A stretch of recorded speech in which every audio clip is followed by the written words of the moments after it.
Voilà, Judith Pion, bienvenue. Merci. Alors aujourd'hui, nous parlons de la dot. Qu'est-ce que l'on doit retenir selon vos recherches? Initialement, la dot est un symbole que verse la famille de l'homme auprès de la famille de la femme pour pouvoir tisser un lien de mariage. Alors, tout avant, c'était vraiment un symbole, comme vous l'entendez. Mais actuellement, il est difficile de parler d'un symbole puisque c'est devenu un vrai business.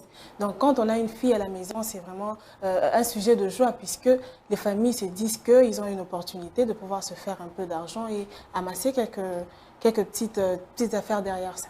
Est-ce que l'État congolais ou la loi congolaise aujourd'hui, je parlerai même plus loin, le code de la famille congolais protège ou fixe la dot? Non du tout, le code de la famille ne fixe pas la dot, elle laisse la liberté à la famille de pouvoir fixer la dot selon les coutumes et voilà la façon de faire de chaque famille. Est-ce que c'est ce qui pourrait être à la base de ces business qui s'observent aujourd'hui, le fait qu'il y a une sorte de léthargie au niveau de l'État, une sorte de, je le dirais avec autre mot, de laisser-faire qui justifierait justement cette situation que vous relevez aujourd'hui, la dot qui devient un business? On peut se dire ça, mais après, ça dépend juste de la discipline d'une personne à une autre, puisque avoir une fille, ce n'est pas un business du tout. Alors, quand certaines familles se disent de pouvoir exagérer, même les détracteurs de la dot se plaignent parce qu'ils se disent que voilà, c'est plus normal. Pourquoi les familles exagèrent? Donc, ça dépend d'une famille à une autre. C'est question de conscience et de morale. Ça ne dépend pas du gouvernement. Alors, nous allons suivre un reportage qu'elle nous ramène sur cette dot qui devient, selon elle et selon certains observateurs, un véritable business. Qu'est-ce qui justifie ces revirements vers le lucre? On en parle. Élément de réponse dans ces reportages. Le dossier.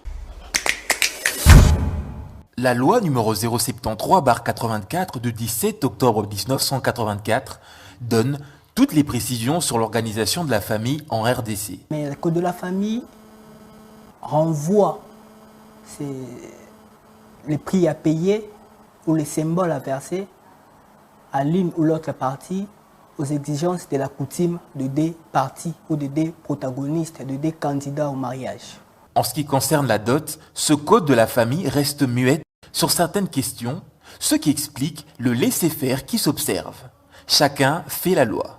Monsieur, je vais commencer à $2 000, $3 000. Mais, or que ce n'est pas ça. Tu commences à dot dans 2 mois à ma vie.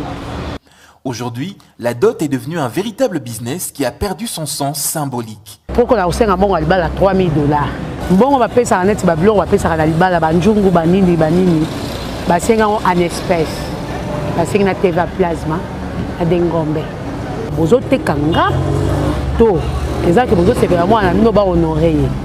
réalité, d'autres business, d'autres alliés symbole à l'ibala.